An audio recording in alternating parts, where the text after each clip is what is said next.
बोधिसत्व बाबा साहब डॉक्टर भीमराव अंबेडकर का जन्म होता है और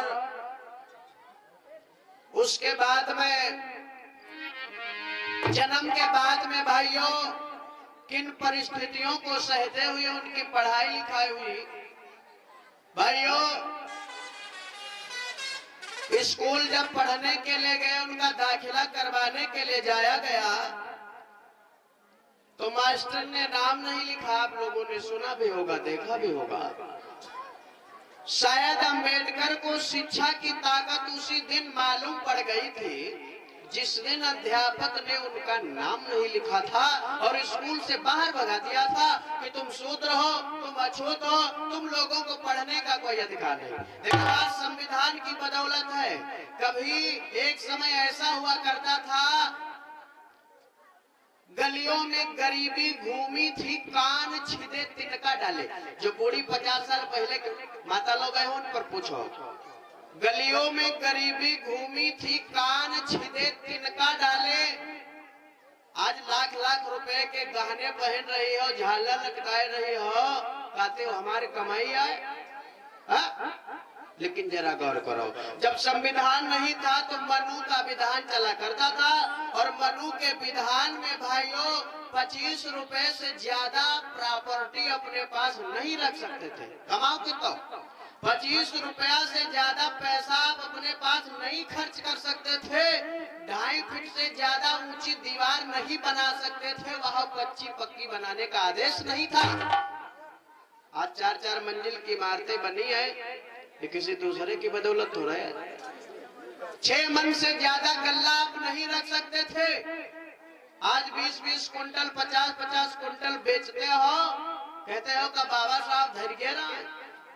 लेकिन गौर करना भाइयों, अगर संविधान में युग पुरुष बाबा साहब अंबेडकर ने हम आपको आरक्षण न दिया होता, इन शूद्रों को भी संपत्ति रखने का अधिकार न दिया होता, तो शायद ये समाज यहाँ नहीं जाता। धन्य है, यहाँ तक एक नारी की ये दशा थी, गलियों में गरीबी घूमी थी, कान छिदे तिनका डाले। चौमास का महीना जब आवत रहा है तो नीम वाले सिकहुला कानन डाल लीन जात रहा है, ये बद की छाद बंद न हो पावे। जो बूढ़े लोग हैं उन पर पूछो, गहना नसीब नहीं होता था, गहना नसीब नहीं होता था। लेकिन आज लाख लाख रुपए के हार पहन रही हो।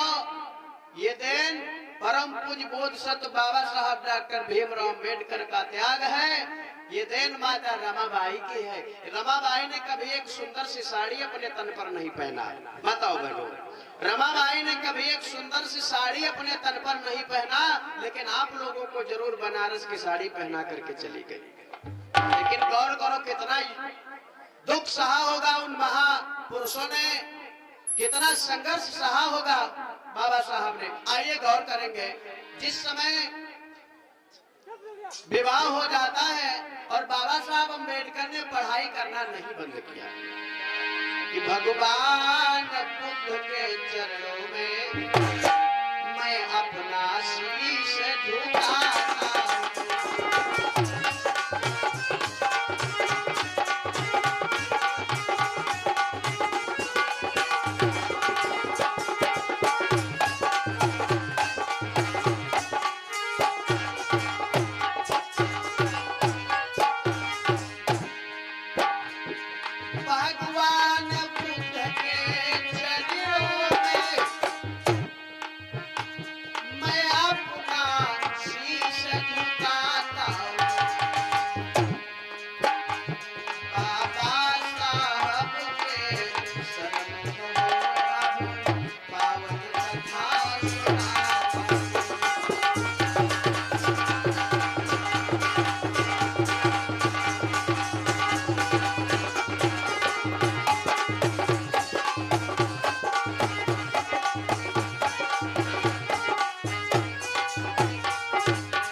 और हमारी यहाँ संदेश रहे सब देशों में सरताज गुरुया पावन भारत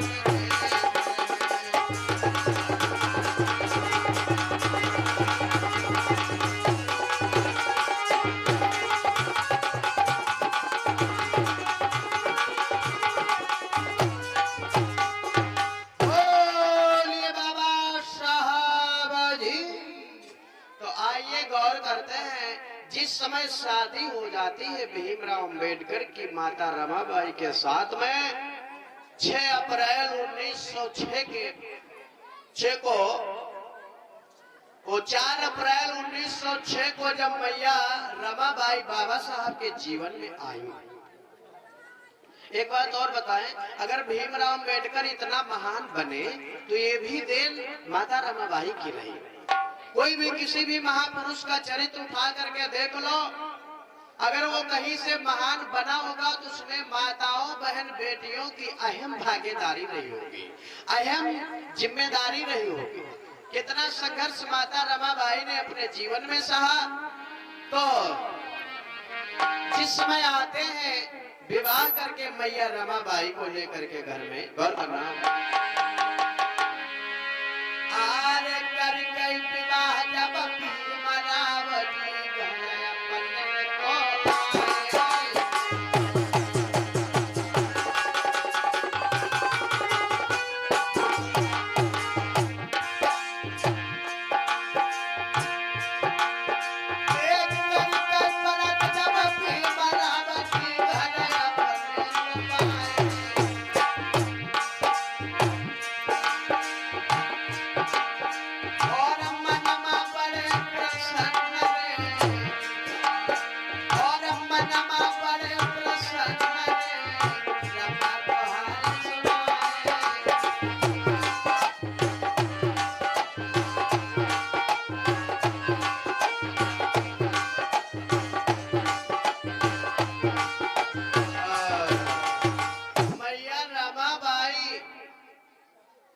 को लेकर के जब आंगन में आए, लेकिन अभी भाइयों भीमराव अंबेडकर की इच्छा है कि मैं और पढ़ाई करूं।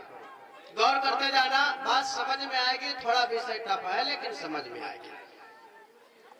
मैया रमाबाई जैसी जीवन संगिनी बाबा साहब के साथ में आई, लेकिन बाबा साहब ने पढ़ाई करना नहीं छोड़ा। क्यों? आज लोग पढ़ाई मालूम काहे लिए करत है? आज ये लिए करत थोड़ो पढ़े लिखे दे, अच्छा ब्याह हो जाए और कौन नौकरी चाकरी मिल जाए। लेकिन भाइयों सिर्फ इसलिए नहीं पढ़ा जाता है कि पढ़ेंगे तो हमें बीवी सुंदर मिलेगी। पढ़ा लिखा सिर्फ इसलिए नहीं जाता है कि पढ़ लिख करके नौकरी करेंगे। भाइयों यद्यपि झूठ नहीं है, सरकारी टीचर्स की नौकरी से हमने इस्तीफा लगा दिया। ये अपनी बीती बात कह रहा हूं। अब आप लोगों को भरोसा नहीं होगा, लेकिन भाई लोग जानते हैं किस लिए आज लोगों को नौकरी नहीं मिलती। कहा थे नौकरी नहीं मिला तो मारे मारे घूमते रहे। हम कहते नौकरी मिलेगी काहे नहीं? उस लायक तो बनाओ, उस लायक बनो, क्यों नहीं नौकरी मिलेगी? भाई हमने इस्तीफा लगा दिया क्योंकि राजनीति में ज्यादा इंटरेस्ट था। माताओं बहनों भाइयों, राजनीति में इंटरेस्ट था। हमने कहा इलेक्शन लड़ेंगे, प्रधानी लड़ा, हमको सफलता मिल गई आप सभी के बुद्ध की करुणा से। भाइयों बाबा साहब ने कहा था कि मालिक बनो, बाबा साहब ने कहा था कि मालिक बनो, पर नहीं तुमको तो मजदूरी प्यारी लगती है क्योंकि खुरपी सस्ती मिलती है। जिम्मेदार कोई बनना नहीं चाहता। अब जब जिम्मेदार नहीं बनोगे भाइयों तो कैसे काम चलेगा? लोगों, मैया रमाबाई का इतना संघर्ष रहा। शिक्षा की ताकत देखो, high school, inter, BA, MA करे अगर आप चाहो कि हमका कहूँ सरकारी सर्विस मिल जाए, सरकार तो सपना देखो। हाँ, सपना देखो, नहीं मिलेगा क्योंकि शासन सत्ता में तुम्हारा कोई आदमी है नहीं। और जब तुम्हारा है नहीं, सिलेक्शन आता भी है, चूंकि तुमको ज्ञान नहीं है, आपको ज्ञान नहीं है, और आपको अपने आरक्षण का ज्ञान नहीं है कि हमारे आरक्षण है कितने परसेंट और हमको कितने आरक्षण में कितना लड़ाई लड़ना है। तो जब ये जानकारी नहीं है, बहुत से अच्छे अच्छे लोग पढ़े लिखे क्या करें बेचारे अव्यवस्था में बैठ जाते हैं। लेकिन भाइयों, मैं तो कहना चाहता हूँ अपने समाज से कि केवल इसलिए ही नहीं लड़ा जाता है, केवल इसलिए नहीं लड़ा जाता है पढ़े लिख करके हमें सुंदर सी नौकरी करनी है। अरे पढ़े लिखा जो समाज है उसके बोलने का रवैया होता है। पढ़ा लिखा समाज उसके घर की रवैया, उसके गांव की रवैया, उसके बोलने की रवैया, उसके खाने की रवैया, मतलब सब कुछ अलग होगा। यहाँ तक माताओं बहनों, ओ दीदी हो रही हो, छिड़को बड़को, चुप बैठो, चुप संत बैठो है। यहाँ दशा करे ससुरे में का करे भगवान नहीं जाननी। हाँ, अच्छे बच्चे शोरगुल नहीं करते। हम तो कहीं तो इनकी गलती नहीं है, हम कभी बच्चों का दोष नहीं देते क्योंकि बच्चे का करे, बच्चे तो बच्चे हैं ही भैया। ये गलती माँ बाप की होती है। देखो, जैसा संस्कार अपने बच्चों में डालोगे वैसा संस्कारी बच्चे पैदा होंगे। माँ अगर चाहे तो अपने बच्चे को पढ़ा लिखा करके डीएम, इंजीनियर, वकील, मास्टर, बैरिस्टर बना सकती है, और माँ अगर चाहे तो अपने बच्चे को बका फुसला करके सुल्ताना डाकू बना सकती है। कहा कि हमारी भाग्य में नहीं लिखा रहा है, किस्मत का दोष देते हो, करना कुछ पड़े ना। हा? कोई जन्म से एक डॉक्टर साहब कह रहे थे कि आप हमको 6-6 दिन के 2 बच्चे दो, और जिसको आप बताओ उसको एक को मैं डॉक्टर बना दूंगा, एक को मैं डाकू बना दूंगा। लेकिन अंतर उनमें अलग अलग होगा। अंतर क्या होगा? शिक्षा उनकी अलग होगी। सुल्ताना डाकू कोई जन्म से डाकू जब पैदा हो रहा था बंदूक लेकर थोड़ा नहीं करा रहा है। आम तौर से जैसे आज बच्चे होते वैसे तब वो था। लेकिन मालूम जब पढ़ने जाता था तो इन्हीं बच्चों की तरह से एक दिन एक अंडा मौलाना चुराए लाओ, और जब एक अंडा मौलाना चुराए लाओ तो लड़कवन ने बताई उनकी महतारी से कि देखो इसने एक चोरी किया है। और माँ को जब मालूम हुआ तो माँ ने कुछ कहा नहीं। सुनते जाना माताओं बहनों, बड़ी मतलब की बात है। माँ ने कुछ नहीं कहा, पीठ सोहराया, खोईबा ने भैया भैया बहुत अच्छा, बहुत अच्छा। आज ये गरीब परिवार था, कहा कोई बात नहीं, आज ये कंडा लाओ है, चलो 10 रुपया बेच दो, कल 2 ले है, परम 4 ले है। इसी तरह से कुछ नहीं कहा, उसका मन बढ़ गया। अब जब पढ़े जाओ तो एक दिन 1 लाओ, एक दिन 3 अंडा चुराए लाओ, एक दिन 5 अंडा ले आवा, एक दिन मुर्गी ही उठा लावा चुराए खो। सोचा कि मशीनें अंडा बनाओ, मशीनें ले चले घर। अच्छा, मुर्गी उठाए लाओ। यहाँ तक देखो, ये कहा है कि मातु के सिखाए पुत शायर सपूत होत, मातु के सिखाए पुत कायर कपूत होत। माँ जैसा चाहे अपने बच्चों को ऐसा बना सकती है। यहाँ तक इतना बड़ा डाकू हुआ कि उसको फांसी का हुक्म सुना दिया गया। और जब फांसी का हुक्म सुनाया गया तो हर किसी मरने वाले की आखिरी इच्छा पूछी जाती है। हर किसी मरने वाले की आखिरी इच्छा पूछी जाती। तो उससे पूछा गया तुम्हारी अंतिम इच्छा क्या है? तो कहा हम अपनी अम्मा से मिलबो। माँ को बुलाया गया। माँ सोच रही भैया कहूँ गाड़ा पापा बतावे वाले हुई है, कोनो के द्वारे चिट्ठी लगाया हुई है, 50,000 दे जाओ उते लेके ले हुए। माँ को बुलाया, कहा माँ इधर बढ़ आओ, विचार करना। तो और कुछ थोड़ा काम करो, इतनी नाक काट ले दांत से ने। हाँ, पूछो यू का है? कहा वो नालायकिनी पापनी, अरे जिस दिन मैंने एक अंडा चुराया था, अगर तूने एक चाटा हमारे मार दिया होता तो शायद आज मैं फांसी के फंदे पर नहीं चढ़ता, इतना बड़ा डाकू नहीं बनता, हमारी अकाल मौत नहीं होती। ये सीख माताओं बहनों को देनी चाहिए। इनका दोस्त ना ही घर हूँ जितना हिया खोपड़ी खाते हैं, इतना घर हूँ महतारी बापू खोपड़ी खाते हैं। तो हुआ ही सिखाए पठौती चा चा चा चा चा वो भी बाबन पठौ मुझे अपनी जरूर जमा चलो जमा जाओ। अच्छा एक बात बताओ, जैसे लड़का से न कही हो जैसे बहुरिया आवत ओका खूब पढ़ाओ, आई बड़को वहाँ जाती हो वहाँ जाइ हो तो क्यों यू नहीं तुम यहाँ जितना इबारत खोले घूमते हुआ सब जने आई है देवर जाट ससुर अतनु नीके बैठे हो मुंह मुंद कहीं जितना उनका बताते हो बड़की कहीं वह तो नहीं उन्हें बताया दिन करो। देखो हे बच्चे वहाँ जा रहे हो और शांत पूर्वक बैठना, जो व्यास वक्ता से जो भी बोले उसकी बातों को सुनना। अगर शैतानी करते हुए हमने तुमको देख लिया तो वही खड़े करेंगे और वही खड़े करके तुम्हारी पिटाई करेंगे, तो ये शांत बैठे है ना बैठे शांत बैठे। अगर कहीं जाओ हुआ भिंजर जाए तो भिंजर यहाँ यही भिंजर रहे भिंजर। ये सीख आप लोगों को मिलनी चाहिए। इसीलिए कहते हैं अपने समाज को संस्कारी बनाओ, अपने समाज को संस्कारी बनाओ। हमारे समाज में संस्कारों की कमी है, संस्कारी समाज बनाओ। पढ़ा लिखा समाज अगर होता, इसीलिए पढ़ाया लिखाया जाता है।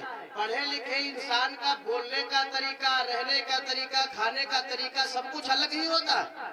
अगर पढ़े लिखे ना हो तो पढ़े लिखे लोगों की संगत करो, कुछ न कुछ असर आएगा। लेकिन ये भी नहीं होगा। हम तो देखते हैं जो पढ़ा लिखा समाज है, गांव पहुंच जाओ तो जो जितने तो लड़का है तो पहले नमस्ते करते हैं, जय भीम करते हैं, प्रणाम करते हैं। और जी पढ़े लिखे नाए है नाक हिया लगवावत है, नाक हिया लगवाओ तो पूछ गए कौन गाँव आए तो जान तो कौन नजरअंदाज हम बात करते हैं। हिया लगना हो अब उनका बताओ कहाँ रही थे। ये अशिक्षा का प्रभाव है, मजाक नहीं, रिकॉर्डेड बात बता रहा हूँ। और जहाँ पढ़ा लिखा समाज है बड़े नम्रता से बात करते, क्योंकि उनके घर में सिखाया जाता है, उनके घर में संकेत दिया जाता है। खैर कथा तो हम सुनाइबे करब, रात तुम्हारे या हम तुम्हारे बंधन क्या। लेकिन उससे पहले थोड़ी मतलब की बात और सुन लो। हम चाहते हैं कि इसमें कितने अच्छे बच्चे हैं या बच्चियां हैं जो अपने माँ बाप को सुबह उठ के प्रणाम करती हैं। जो हो सो हाथ उठाओ, पैर छूती है, दो चार लोग हैं। सही बताओ, अम्मा से पूछ लिया। अब हाँ, एक दो तीन है, ठीक चलो नीचे कर लो। खैर अपना ही हम परिवार समझेंगे।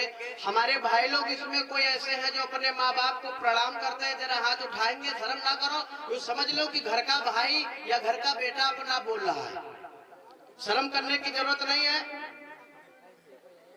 शर्म लागत है, बहुत अच्छी बात है। देखो कहा है अभिवादन शील नित्यम वृद्धो बसे बिना चत्वार्थ शिवर्धनते आयु विद्या सोबलम। अपने से बड़ों को नमस्कार करना चाहिए। माता पिता से बड़ा कोई भगवान नहीं होता, माता बहन। अच्छा एक बात, चलो इनकी बात खत्म करो। ए दीदी, इनका भैया इनके बगल में कोई एक दिन बैठो या तो इनको पीछे बैठाओ थोड़ी देर के लिए। कोई एक समझदार महिला इनके बीच में बैठ जाए, या तो इनका हमारे दिल बैठा रहा है। अब जान लो, अब हमारी तीसरी विदाई हो चुकी, घंटा हो रहा है। शांत बैठो ना, फिर खड़े करेंगे वही समझ लो। हाँ भाइयों, इसमें बहु लोग ऐसी बैठी है, कोई बहुरिया इस है जो सुबह अपने सास ससुर को प्रणाम करती है, अपने आदमी को प्रणाम करती है। कोई लोग हो, अम्मा बहनी हो कोई एक लोग, अब बाकी जो नौसर बैठियो कति यू न पूछो, ऐसी बात न पूछो जो शर्म लगा कर। क्या सुबह ऐसा कोई बात नहीं भैया, सास ससुर कबहू नीके सूखे पानी नहीं दे हैं। और लड़कनों को सीख दे हैं, बाबा पानी मांगे रे तो लुटिया ना आयो, कहीं पानी दे। जब सवेरे नहाए हुए हैं तो खूब हर हर हर हर पानी नहीं है पेड़ा, तो सब पानी खूब हर हर हर। जरा विचार कर, सास ससुर पति से बड़ा कोई भगवान तुम्हारे लिए नहीं होता है। भाइयों, माता पिता से बड़ा कोई भगवान नहीं होता है जिसने जन्म दिया दुनिया में, और हम लोग उसकी पूजा नहीं करते, कभी उसको खुश नहीं कर पाए। और हमारा समाज आज भी तीर्थ यात्रा खूब करने, वो चाहे बौद्ध समाज हो, चाहे सनातन समाज, हिंदू समाज हो, मैं सबकी बात एक तरफ कर रहा हूँ। देखो सिर्फ बुद्ध बौद्ध लिखने से काम नहीं चलेगा, बौद्ध के संस्कार अपनाओ। बौद्ध लिखने से, जय भीम कहने से काम थोड़े चलेगा, उसके संस्कार अपने अंदर अपनाओ, तभी सुधार होगा। खैर अपने परिवार समझ के निवेदन करिए, आदमी में पति पत्नी में कत्तो लड़ाई झगड़ा हो, सही बात है, महीना भर बोल न भाव हो।